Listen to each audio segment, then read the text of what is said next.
we begin our journey falling from the sky to the lands below. At which point we will go to Lookout Landing to meet our dear friend Pura and get the paraglider. Wait, suddenly she decides that the best option is to launch us into the sky. Wait, stop. This is a boring intro. What's that? Ooh, yes, that's a great intro. I think we should do that. Okay, manually tooling. Let me get my armor on. Perfect. Let's go over there. Down we go.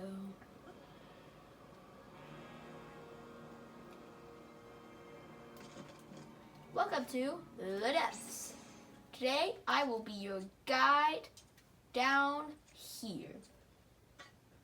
So let's get into it. And I think we're going to start in a different file. Yeah. As you can see, it's actually quite different from the other one. Ignore that for now. Due to the fact that there is a lack of light roots, which is what this is for any of you who were wondering. You can walk up to them, and anybody who's very observant will notice that light roots are directly below regular shrines. And let me first find one there. Directly below. There's another one, as you can see, meaning there will be a shrine in the surface above, and a shrine in the surface above here. You can walk up to here. It will say A, examine. Pressing A will give you a cutscene that you can skip, but I will not be.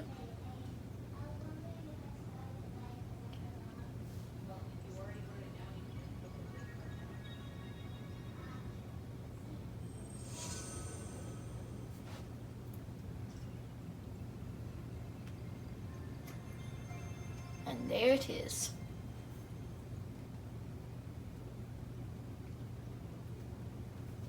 Any who have been in the depths will have seen, not that, that's just a teleport pad, so you can teleport to them, and they give you a little extra map of the depths.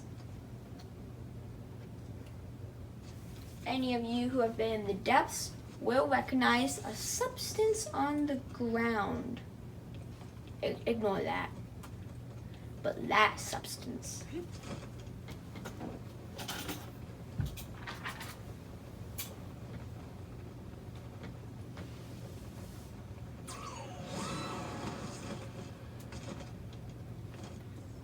This is known as gloom, but in Breath of the Wild, it was called light.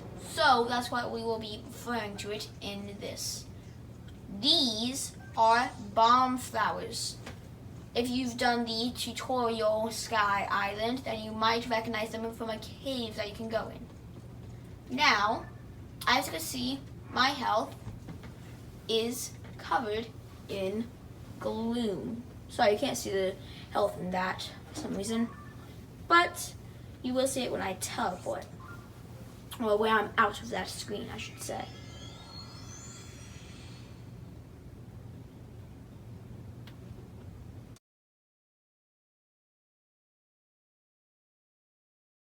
Depths map.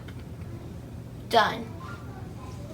Now we will be covering mines. You might be wondering what this is. This is a great abandoned central mine. We can't go here though due to a quest involving Yiga. But we can go to this one.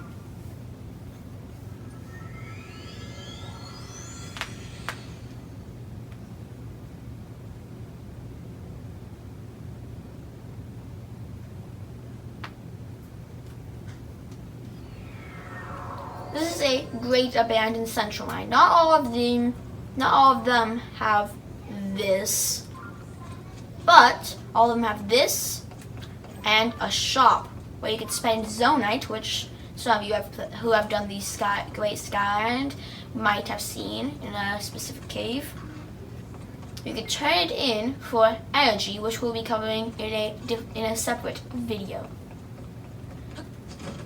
But you might have caught the name, Great Abandoned Central Mine.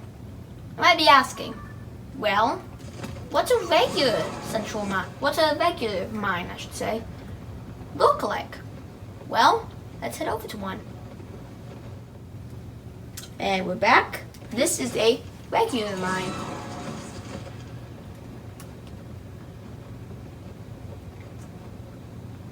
So if you go down, as we are doing here, normally there would be a chest here, but the chest has already been gone on this file, so bummer. But you can always find, and as it's already been mined before a blood moon, Zonaite ore, which I just mine here. There are two forms of Zonaite ore. Mini, or regular, and large. Large can be turned into more things, but mini, or regular, can be used for either small amounts of energy, sorry about that, or it can be used for auto build, which we will be covering in our energy fast video.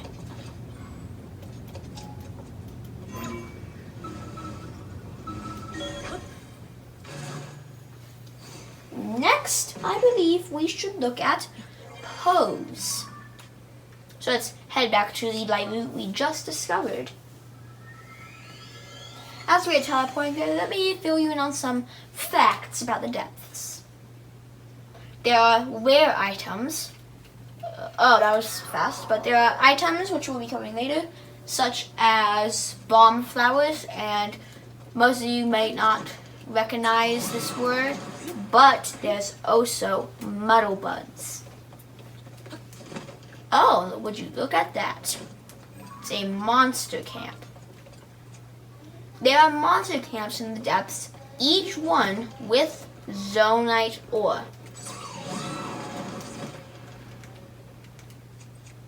And here, I'm going to use a muddle bud.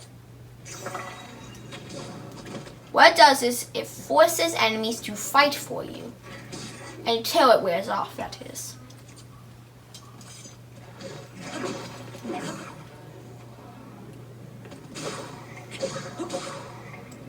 And here's a puff shroom, which you can find at random areas or at trees.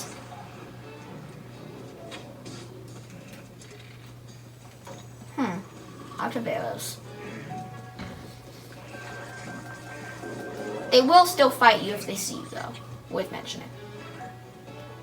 Here's another muddle bud, as you can see.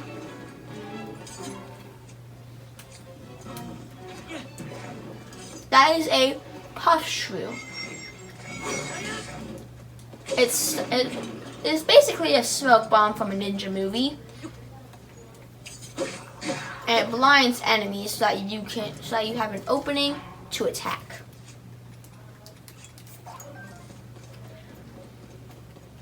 And as you can see, anybody who is being quite observant would notice that all the enemies were covered in blight or gloom, depending on which term you want to call it.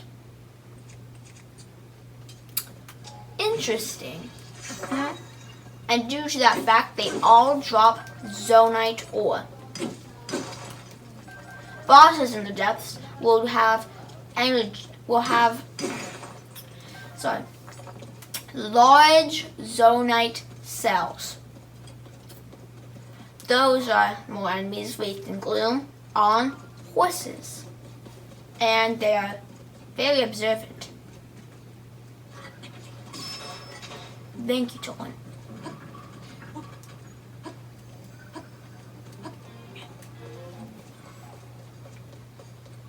So here is why we came here. This is a hoe.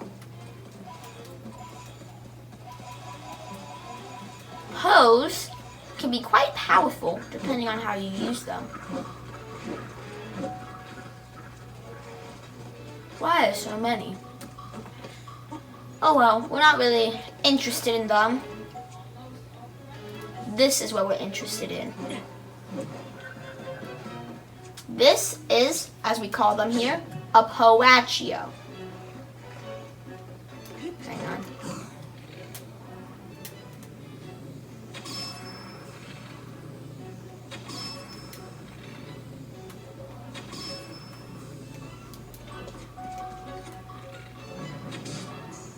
I missed that one. But this is a Postachio, or as we call them, Poachios.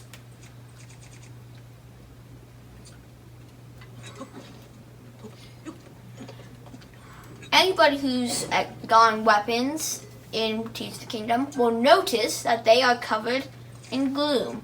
The game explains how when Ganondorf attacked, all of the weapons were covered in gloom.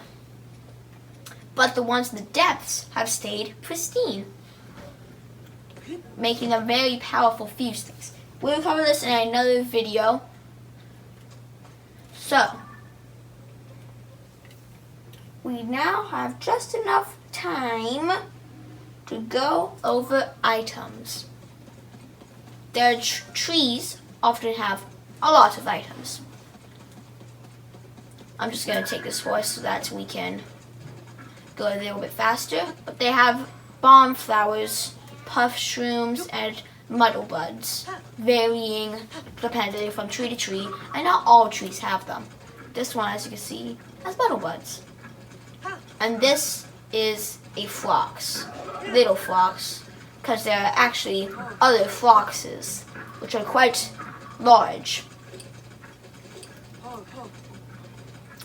Well, that wraps up this video for today. Hope you had a good time. See you next time.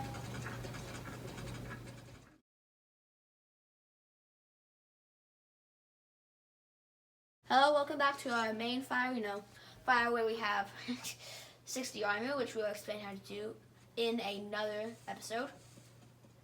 This, for anyone who's wondering, is a Poachio, as we call them.